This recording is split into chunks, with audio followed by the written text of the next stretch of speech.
Pakistan intelligence and Pakistan moral values ఎంత దిగజారుడుగా ఉంటాయో మరోసారి ప్రూవ్ అయింది. పాకిస్తాన్ ఆఫ్ఘనిస్తాన్ సైన్యాలని కాక హాస్పిటల్లో రోగులను టార్గెట్ చేయడం సమర్థించుకోలేని విధమైన చెత్త విషయంగా మారింది. ఇప్పుడు పాకిస్తాన్ తరఫున ఇలాంటి చెత్త అంతా చేయడానికి పాకిస్తాన్ ఆర్మీ చీఫ్ ఒక అతను ఉన్నాడు కదా, ఆసిమ్ మునీర్. ఆసిమ్ మునీర్ ను గురించి మీకు తెలుసు కదా, ఇతను పాకిస్తాన్ ఆర్మీ చీఫ్. మరి ఇతడి ప్లానింగ్, ఇతని అటాక్స్ ఎలా ఉంటాయి అంటే మరి ఇలాగే ఉంటాయి. మనిషి కంటే తక్కువ, ఉగ్రవాది కంటే ఎక్కువ ఇతడే కదా మన పహల్గాం దాడికి సూత్రధారి. ఎంత నీచమైన దాడికి ప్లాన్ చేశాడప్పుడు. ఇదిగో చూడండి, ఇలా మళ్ళీ ఆఫ్ఘనిస్తాన్ పైన ఎలాంటి దాడికి ప్లాన్ చేశాడో. ఒక హాస్పిటల్ పైన దాడి చేసి 408 మందిని చంపేశాడు.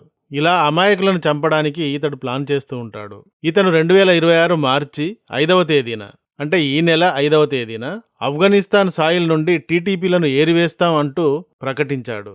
అంతకు క్రితం టీటీపీలకు సపోర్టు ఆపేదాకా ఆఫ్ఘనిస్తాన్పై దాడులను ఆపమన్నాడు. ఈ దాడులు ఆపరేషన్ గజబ్ లిల్హాక్లో భాగంగా జరుగుతున్నాయి. ఆఫ్ఘనిస్తాన్ పైన పాకిస్తాన్ చేస్తున్న ఈ దాడులకి ఆపరేషన్ గజబ్ లిల్హక్ అని పేరు పెట్టారు. సో ఈ ఆపరేషన్లో భాగంగా పాకిస్తాన్ ఈ దాడిని చేసింది. దీనికి హెడ్ ఆసిమ్ మునీర్. సో ఇలాంటి అన్హ్యూమన్ అటాక్స్ కి ప్లాన్ చేయగల ఉన్మాదే ఆసిమ్ మునీర్ అని మరోసారి వెల్లడైంది. అందుకే ఆఫ్ఘనిస్తాన్ ఇతడిని genocider Asim Munir, butcher of Kabul, war criminal అని డైరెక్ట్ గా బ్లేమ్ చేస్తున్నారు. ఇరాన్ వార్ ప్రెషర్ నుండి డైవర్ట్ చేయడానికే ఇతడు ఈ విధంగా అటాక్ చేశాడు అని తిట్టుకుంటున్నారు. మరి ఇలా ఆసిమ్ మునీర్ మరోసారి సాధారణ ప్రజలపైన దాడి చేసి పవర్ ని ప్రదర్శించాలి అనుకున్నాడు.